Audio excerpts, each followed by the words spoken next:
Oke, terapan akuntansi ya. Jadi ini adalah materi akuntansi yang paling pertama, yaitu teorinya ya. Jadi sebelum kita melangkah ke perhitungan, ya kita harus coba memahami teorinya dulu. Nah, ini definisi akuntansi. Jadi tujuannya itu adalah mengidentifikasi, mencatat, dan mengkomunikasikan kejadian dari ekonomi. Ini adalah satu kesatuan ya. Pertama identifikasi, kemudian mencatat. Identifikasi itu ya, tidak semua transaksi itu masuk dalam akuntansi, makanya harus kita identifikasi dulu. Ya, kita pilih-pilih dulu mana yang layak dianggap sebagai transaksi dalam akuntansi. Kemudian ketika sudah diidentifikasi, kita catat. Ya, jadi karena banyaknya transaksi itu, ya, apalagi sampai ribuan dalam satu hari, tidak mungkin rasanya itu dihafal semua. Makanya ya pasti akan merepotkan. Ya, lebih baik dicatat. Kemudian dikomunikasikan, artinya disampaikan atau dilaporkan kepada pihak yang berkepentingan. Percuma kita sudah membuat suatu laporan sebagus mungkin, ternyata itu tidak kita laporkan. Ya, akhirnya tidak bermanfaat laporan itu kan, sehingga ya udah. Ya, kalau misalnya udah kita buat, harus kita laporkan ya dalam suatu organisasi. Nah, di sini ada 3 aktivitasnya ya, identifikasi, kemudian pencatatan, ya kemudian komunikasi. Jadi identifikasi itu memilah, yang tadi saya bilang, mencatat itu mengklasifikasikan atau mengelompokkan, kemudian diringkas. Ya, laporan itu kalau misalnya tidak kita ringkas juga akan repot, membacanya repot, menganalisisnya juga repot kan ya, karena banyak. Maka dari itu data yang banyak itu bisa kita ringkas. Ya, itulah pencatatan. Kemudian komunikasi itu mempersiapkan. Oke, di sini termasuk dari fungsi pembukuan, analisa, dan interpretasi untuk para pengguna. Jadi proses akuntansi itu ya salah satunya adalah pembukuan. Dulu namanya memang pembukuan, tapi sekarang sudah akuntansi ya. Interpretasi ya berarti dia itu semacam memberikan ini ya, pemahaman ya, maksudnya apa, maksud dari angka ini apa, kemudian akan dijelaskan nanti, kemudian nanti akan menghasilkan kebijakan. Oke, pengguna informasi akuntansi, internal, manajemen, ya ini ya, ini semuanya internal ya. Manajemen ya berarti itu pihak manajemen. Kenapa mereka perlu informasi akuntansi? Mereka itu untuk merumuskan kebijakan nanti, baiknya bagaimana atau harusnya ke depannya bagaimana. SDM atau HRD, maksudnya HRD itu adalah Human Resource Development atau bagian sumber daya manusia. SDM itu ya, kenapa dia perlu informasi akuntansi? Karena mereka itu memerlukan kira-kira ada tidak dana untuk training, untuk perekrutan karyawan baru, untuk promosi karyawan baru, terus bagaimana kalau misalnya karyawan itu akan diberhentikan. Nah, jadi dia perlu informasi akuntansi untuk tadi kan, ya namanya juga terkait dengan karyawan itu pasti memerlukan dana. Nah, kira-kira ada tidak dana untuk menggaji karyawan tuh? Nah, itulah makanya mereka perlu informasi akuntansi. Keuangan, itu berarti dia tentang keuangan ya. Kenapa dia perlu informasi akuntansi ya? Karena mereka bagian penyusun. Nggak mungkin mereka tidak memerlukan informasi akuntansi kan. Pemasaran, kenapa dia perlu pemasaran? Ya, karena mereka itu ya ingin melakukan pemasaran juga kan. Ya, ini terkait dengan bidangnya mereka sendiri sih, makanya mereka itu memerlukan informasi akuntansi. Kira-kira ada tidak pemasaran ini, dana untuk promosi, ya macam-macamnya ya. Kalau karyawan, ya kenapa dia perlu informasi akuntansi? Sebenarnya tidak semua karyawan bisa mendapatkan informasi akuntansi ya, itu hanya beberapa karyawan tertentu saja yang bisa. Kalau eksternal, pertama pemerintah. Kenapa pemerintah itu memerlukan informasi akuntansi? Mereka itu perlu karena untuk menarik pajak. Jadi pajak itu berdasarkan dari laporan keuangan yang disusun oleh perusahaan. Ya, pemerintah akan mengenakan pajak kalau misalnya perusahaannya itu sedang untung. Nah, bagaimana kalau perusahaan rugi? Perusahaan rugi ya tidak mungkin pemerintah akan menarik pajak, karena perusahaan aja lagi tidak ada duit, masa harus ditarik juga pajaknya? Berarti itu cukup otoriter atau tega pemerintahnya kan. Ya, perusahaan tidak ada duit tapi harus ditarik juga pajaknya. Makanya kadang-kadang manipulasi laporan keuangan itu bersumber dari situ. Jadi dia itu sebenarnya lagi untung tapi dilaporkan rugi, akhirnya dia tidak bayar pajak. Nah, itulah kan permainan pajak yang ada di situ. Investor, kenapa perlu informasi akuntansi? Karena mereka itu ingin melihat bagaimana kesehatan atau kondisi perusahaan itu kan, apakah lagi bagus, apakah lagi jelek. atau ya lagi batuk-batuk lah gitu perusahaannya kan, atau lagi tidak sehat. Nah, dilihat dari informasi akuntansinya. Serikat pekerja itu ya terkait kesejahteraan lah ya. Serikat pekerja itu memerlukan informasi akuntansi ya sebenarnya terkait kesejahteraan karyawannya sih. Kalau kreditur kenapa memerlukan informasi akuntansi ya? Dia itu layak atau tidaknya suatu perusahaan itu diberikan pinjaman dilihat dari apa? Dilihat dari informasi akuntansinya atau dilihat dari laporan keuangannya kan. Kalau perusahaannya itu lagi baik, oh layak diberikan pinjaman, karena kalau kondisi baik berarti dia itu nanti bisa mengembalikan uang yang dipinjam kan. Tapi kalau misalnya kondisinya lagi tidak baik, perusahaannya sudah tidak sehat gitu ya, sudah ada indikasi tidak sehat, oh itu bahaya. Akhirnya kreditur tidak akan memberikan pinjaman kan. Makanya dia memerlukan informasi akuntansi itu untuk melihat kelayakan pemberian pinjaman. OJK, Bapepam dan BI. Bapepam itu maksudnya adalah Badan Pengawas Pasar Modal, itu dulu sebelum menjadi OJK, sekarang namanya jadi OJK ya. BI itu Bank Indonesia. BI masih terpisah. Kenapa mereka memerlukan informasi akuntansi? Mereka itu ingin merumuskan kebijakan fiskal, kebijakan moneter terkait ya informasi akuntansi yang dimiliki oleh perusahaan-perusahaan itu. Pelanggan kenapa memerlukan informasi akuntansi? Mereka itu adalah calon investor. Jadi nantinya akan menjadi investor, ya mereka perlu informasi akuntansi. Ya tidak semua pelanggan juga sih yang memerlukannya ya.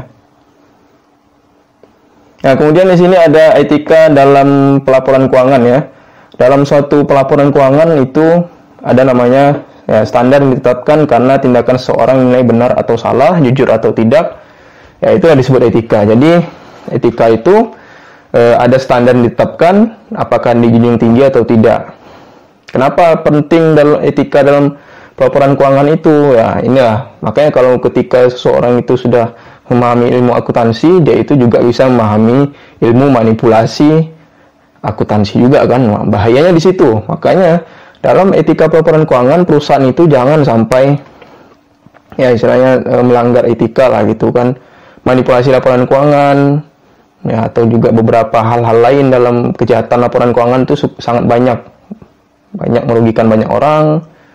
Ya, terus juga merugikan pemerintah, merugikan investor, merugikan karyawan. Nah, itu dampaknya sangat banyak. Makanya di sini penting dibahas etika. Skandal keuangan yang pernah terjadi itu Enron, WorldCom. Nah, mereka ini salah satu perusahaan raksasa, tapi tiba-tiba bangkrut.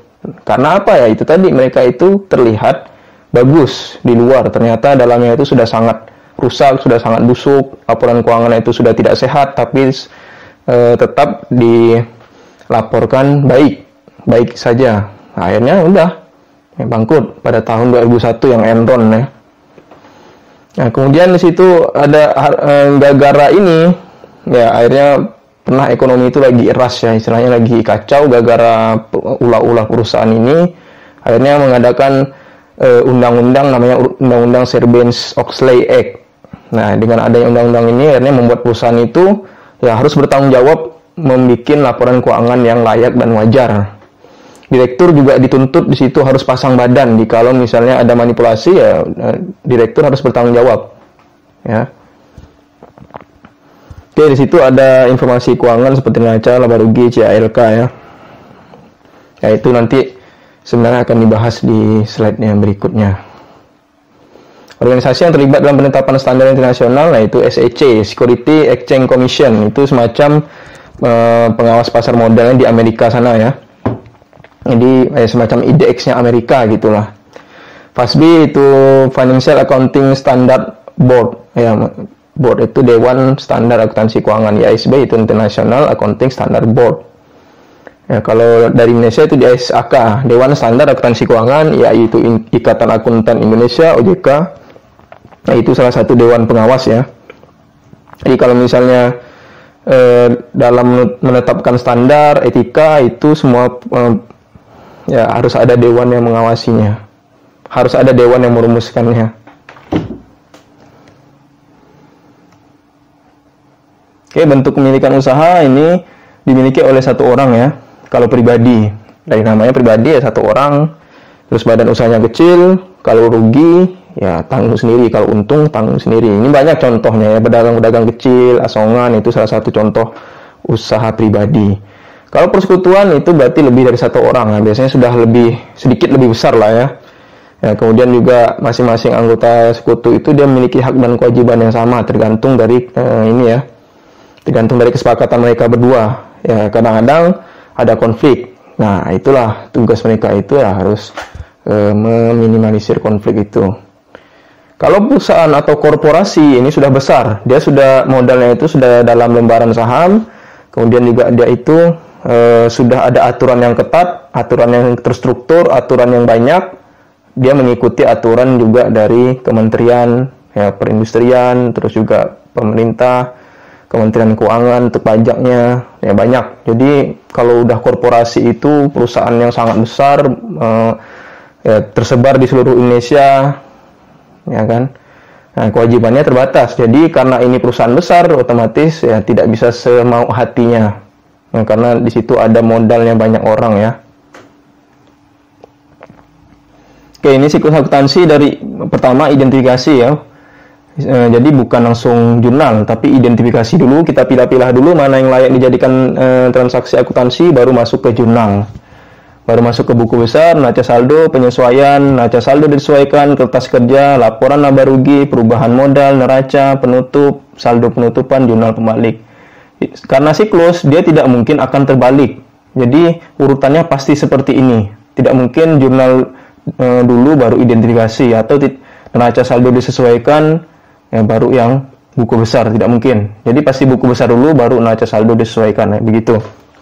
Ya, siklus itu pasti berurutan. Sama juga tidak mungkin orang itu dari bayi langsung ke dewasa, habis itu baru ke remaja. Nah, begitulah contohnya ya. Jadi siklus itu dia pasti berurutan, tidak mungkin terbalik-balik. Ya, ini untuk lebih detailnya akan dijelaskan di beberapa slide berikutnya lah ya. Nah, bidang akuntansi itu ada 11.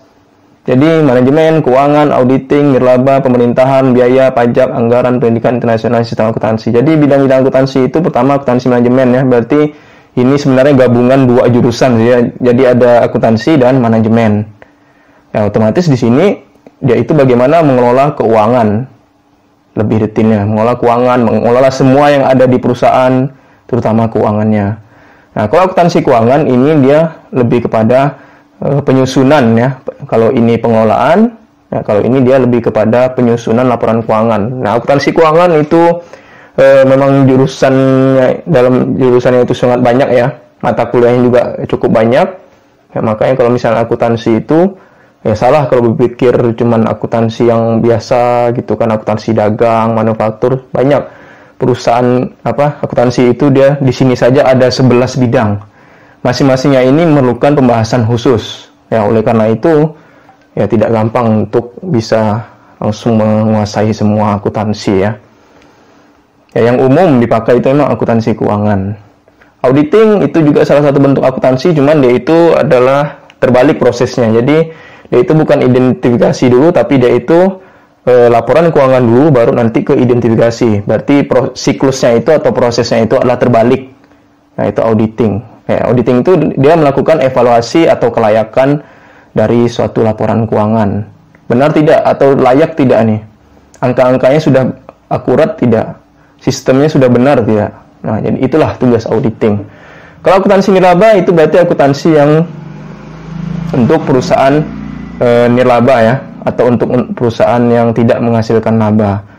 Nah, karena dia itu tidak menghasilkan laba, berarti dia itu ya memang tidak cari untung. Tapi apakah perlu uang? Tetap memerlukan uang.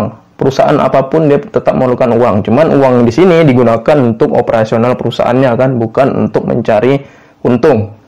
Ya, beda ya. Akuntansi pemerintahan ya, berarti akuntansi yang berada di dinas-dinas pemerintahan. Ini juga akuntansi yang jauh lebih rumit, lebih berbeda daripada akuntansi yang umum ya.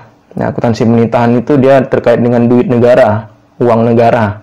Kalau akuntansi ini ya lebih kepada uang perusahaan. Nah, tapi kalau akuntansi pemerintah itu lebih kepada akuntansi yang ada di dinas-dinas pemerintahan menggunakan duit negara, duit orang banyak, duit rakyat dari suatu negara. Kemudian akuntansi biaya, kenapa sih perlu akuntansi biaya?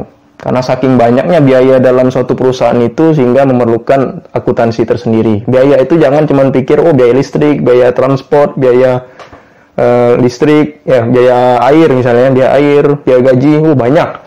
Biaya itu sangat banyak. Ya, saking banyaknya itu bahkan memerlukan akuntansi tersendiri. Nah, ini biasanya di perusahaan manufaktur. Kalau akuntansi pajak ya berarti dia itu terkait dengan pelaporan pajak, ya laporan keuangan fiskal atau penyesuaian antara laporan keuangan versi perusahaan dengan laporan keuangan versi pemerintah. Ya, sehingga nanti di situ akan didapatkan berapa sih yang layak untuk dikenakan pajak oleh perusahaan itu ya. Kalau akuntansi anggaran ya berarti dia ini anggaran ya. Kalau anggaran ya berarti masing-masing perusahaan itu berbeda. Kalau akuntansi pendidikan ya berarti dia itu akuntansi yang terkait dengan bidang-bidang pendidikan. Nah, akuntansi pendidikan itu ya berarti seperti training, pelatihan, ya perkenalan standar. Nah, itulah akuntansi pendidikan. Yang biasanya di dalam sekolah dan perkuliahan juga salah satu bentuk akuntansi pendidikan. Kalau akuntansi internasional itu berarti akuntansi yang lebih luas lagi ya. Dia itu harus mengetahui geografi, demografi, budaya, iklim, ya terus juga tarif inflasi, peraturan hukum negara selain negara dia sendiri. Nah, otomatis akuntansi internasional ini memang jauh lebih banyak, jauh lebih rumit yang harus diperhatikan. Ya, kalau sistem akuntansi ya berarti kolaborasi antara ya bisa dibilang ini ya bagian teknologi informasi dengan akuntansi atau sistem informasi dengan akuntansi. Ya, ini sebenarnya gabungan dua ilmu juga ya. Ya, di sinilah akan lahir laporan software pembuatan laporan keuangan. Nah, profesi akuntansi itu ada 4. Akuntan publik, berarti akuntan yang mengabdi di beberapa perusahaan atau bisa dibilang ini sebagai konsultannya perusahaan. Jadi akuntan publik itu mengabdi di banyak perusahaan, digaji oleh beberapa perusahaan yang membutuhkannya. Auditor juga salah satu bentuk akuntan publik. Jadi tergantung apa yang diminta oleh perusahaan. Perusahaan minta pembuatan laporan keuangan yang baik dan benar, yaitu akan mereka lakukan training. Kalau misalnya perusahaan itu minta cek atau minta audit, ya berarti dia itu harus di audit. Akuntan intern, ya berarti akuntan yang ada dalam satu perusahaan. Jadi perusahaan itu ada akuntan internnya. Nah, itulah berarti dia itu mengabdi di satu perusahaan atau di satu grup perusahaan. Otomatis dia itu ya independensinya kurang daripada akuntan publik ya, karena dia itu digaji oleh perusahaan, bekerja untuk perusahaan. Makanya kalau akuntan intern itu biasanya lebih kepada efektivitas, efisiensi dan kepatuhan terhadap SOP yang ada di perusahaan. Jadi dia itu tidak menilai kelayakan atau kewajaran laporan keuangan ya. Beda ya, kalau akuntan publik memang dia itu menilai dan mengevaluasi kelayakan dan kewajaran laporan keuangan. Tapi kalau akuntan intern dia itu kalau akuntan intern itu dia lebih kepada bagaimana kepatuhan terhadap SOP, efektivitas dan efisiensi penggunaan aset perusahaan gitu. Nah, akuntan pemerintah berarti dia itu akuntan yang bekerja di dinas-dinas pemerintahan, pajak, ya, terus juga di kementerian. Nah, itulah akuntan pemerintah. Kalau akuntan pendidik ya berarti guru, dosen, dan juga trainer atau akuntan trainer. Ya, dia itu berarti melakukan pelatihan di bidang akuntansi. Oke, sampai di sini teori mengenai penerapan akuntansi ya. Semoga bisa dipahami.